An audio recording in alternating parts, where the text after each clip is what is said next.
महिलाओं के अंदर सोचने की क्षमता नहीं है या उनके अंदर दिमाग नहीं है, लेकिन पुरुष को ये लगता है ये क्या हमको बताएंगे, ये क्या सोच सकती है, ठीक ना। दूसरा क्या है, उनको आंखों से देखने का अधिकार नहीं है, कानों से सुनने का अधिकार नहीं है, देखने सुनने का अधिकार ना होना अधिकार का मतलब ये है वो हो सकता है कि कुछ और देखी हूं, लेकिन बोल वही सकती हैं जो समाज देखना चाहता है, वो सुन वही सकती हैं जो समाज उनको सुनाना चाहता है, अपनी मर्जी से सुन नहीं सकती हैं, बोल नहीं सकती हैं,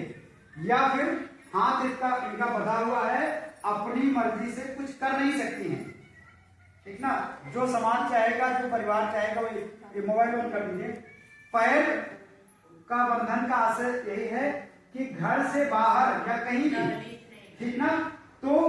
ठीक है दहलीज डाकना अच्छी चीज नहीं है, लेकिन उस शब्द का कुछ आशय कुछ और है, ठीक ना। भाई कोई गलत कदम ना उठाए, लेकिन सही काम के लिए तुम्हें बाहर निकलना है ना। तो कहीं कहीं ये दर्शाता है कि इस तरह के बंधनों से समाज में महिलाएं